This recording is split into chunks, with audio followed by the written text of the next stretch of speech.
In this video, I'm going to share with you ways in which you can recharge to move from burnout and languishing to a flourishing life. If you're new here, welcome. My name is Megan Young, and I'm here to help you find your flow and flourish. On this channel, we talk about all things well-being and how to live an intentional life. So I wanted to create a video that talks about burnout and languishing and well-being because it's a topic that we just hear about all the time. You know, I think even before the pandemic we were talking about it, and especially since the pandemic hit over the last year and a half, a lot of us have experienced burnout. We've been languishing. We just haven't been flourishing at our life's highest possible potential. And I am no stranger to burnout. I am actually just coming off of a season of probably one of the most tremendous burnouts I've ever experienced.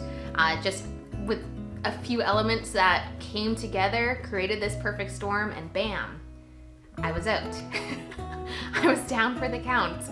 But now that I'm feeling a little bit more energized and like I'm doing a better job of taking care of my holistic well-being, I thought, well, these new lessons that I've learned are fresh in my mind, and while I'm able to kind of reshare some of that research that I had learned, the new stuff that's coming out about burnout, languishing, and well-being, why not create a video to share with you?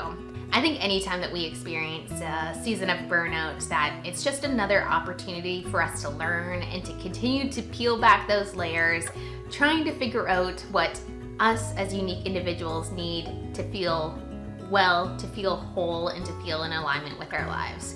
So let's get into it. So today I'm going to share with you the 4 hours of burnout recovery that I use not only to recover when I'm feeling burnt out, but that I really try to use proactively to prevent myself from reaching those lower points of energy in my life. So first we have to recognize. It's so funny, but I feel every time that I get to this point of burnout, it's like it shocks me. Like I had no idea that it was coming, and all of a sudden my energy is gone, my mood is disrupted, I'm not feeling motivated or optimistic.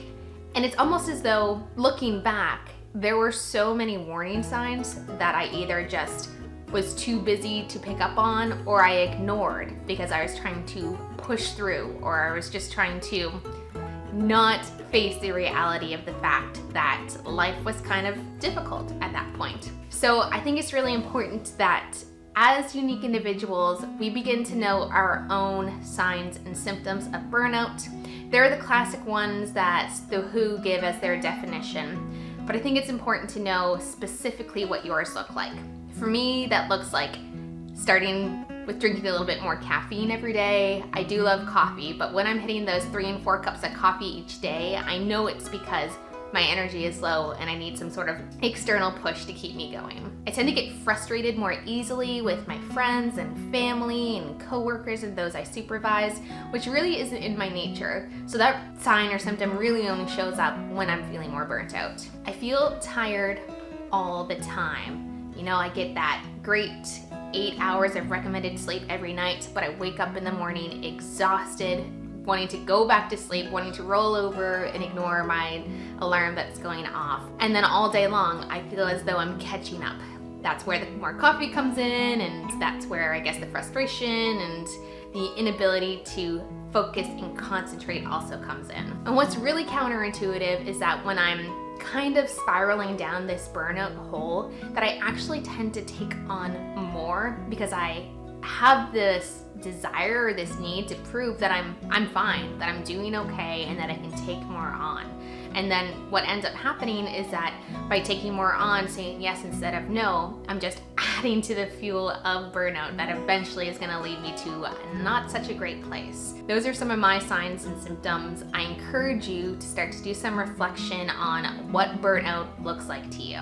I think it's important that we learn how to look objectively at our lives in this sense, because we are all human and there's always going to be external stresses that come into our lives that we're not always going to be able to ignore. You know, there's going to be stress that's going to overwhelm us. There's going to be stress that lingers in our body, and it doesn't make you any less. And I think an important thing is to not be so hard on ourselves and to learn how to give that compassion, give that empathy to ourselves that we so readily give to others.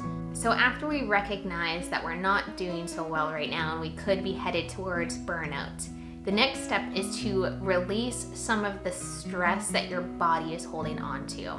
Stress will manifest itself physically, and sometimes that shows up as achy muscles and joints. Sometimes that shows up as a lower immune system, compromised immune system, maybe headaches, maybe sick to your stomach feelings. All of this physical manifestation can be traced back to stress. So it's important that after we've recognized where we're at right now and we could be overwhelmed or feeling burnt out, that we find a way to first release that stress so that we can do the work to recover. So there are a few ways you can do this.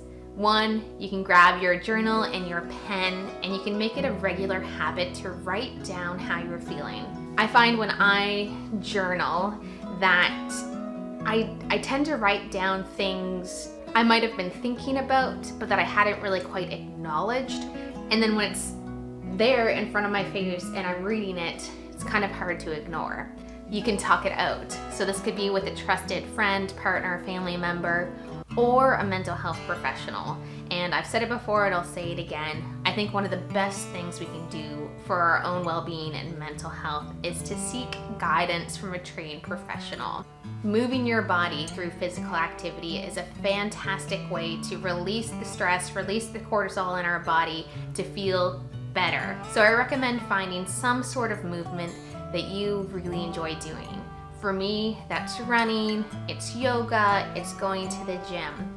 For you, it could look completely different. Breath work is a fantastic way to release stress through your body. One of my favorite techniques to do is the 4-7-8 technique, where you breathe in for 4 seconds, you hold it for 7, and then you release for 8. And I do this for about a count of 10, and just those 10 magical breaths can make all the difference.